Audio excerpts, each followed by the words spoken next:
നമ്മളെ കുറ്റം പറയുന്ന ആൾക്കാരോട്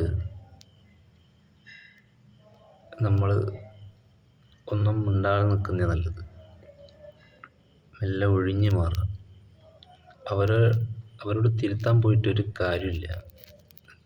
അത് ശരിയാവില്ല. നമുക്ക് കുറച്ച് ഒരു വിവേചന ബുദ്ധി ഉണ്ടെങ്കിൽ ഒഴിവായി മാറി നിൽക്കുക. അവരെ കുറ്റപ്പെടുത്തുന്ന അത് നമ്മൾ തിരുത്താൻ നിൽക്കരുത് ഒരിക്കലും. കാരണം നമ്മൾ മനസ്സ് തുറന്ന് സംസാരിച്ചിട്ടും നമ്മൾ സത്യസന്ധമായി കാര്യങ്ങൾ പറഞ്ഞു കൊടുത്താലും കളവില്ലാണ്ട് എല്ലാം തുറന്ന് പറഞ്ഞു കൊടുത്താലും അവരത് ഉൾക്കൊള്ളില്ല.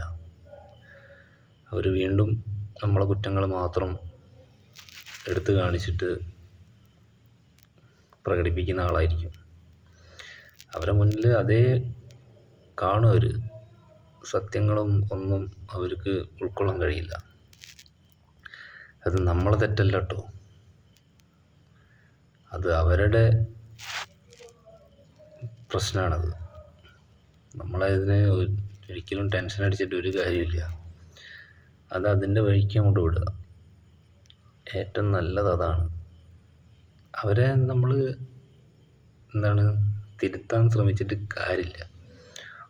ഒരു പ്രാവശ്യം പറഞ്ഞ് അത് ഇങ്ങനെ തന്നെയാണെന്നുണ്ടെങ്കിൽ വിട്ടേക്കുക. നമുക്ക് ഒരു പ്രാവശ്യം ഒരു അബദ്ധം പറ്റും, വീണ്ടും അത് അബദ്ധത്തിലേക്ക് പോകരുത്.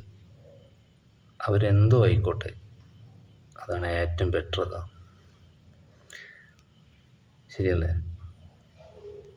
നമ്മളും അതിനെതിരെ നിന്നുണ്ടെങ്കിൽ അവരും നമ്മളും തമ്മിൽ എന്താ അതിൻ്റെ വ്യത്യാസം?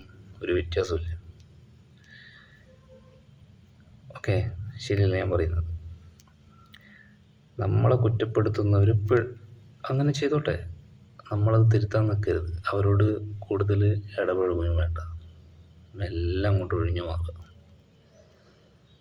അതാണ് ഏറ്റവും ബെറ്റർ. അതാണ് ശരിയല്ലേ? എല്ലാവർക്കും ഉള്ള അനുഭവങ്ങളാണിത്. കുടുംബത്തിലായാലും ഫ്രണ്ട്സിൻ്റെ ഇടയിലായാലും ജോലി സ്ഥലത്തായാലും നമ്മൾ ഉണ്ടാകുമ്പം അത് പറയത്തില്ല. നമ്മളില്ലാത്ത സമയത്താണ് നമ്മളെപ്പറ്റി പരാതികളും എല്ലാം വേറൊരാൾക്ക് ഷെയർ ചെയ്യുക. അവരുടെ സ്വഭാവം അതാണെന്നേ. നമ്മളെന്തിനാ അതിൻ്റെ പിറകെ പോകുന്നത്?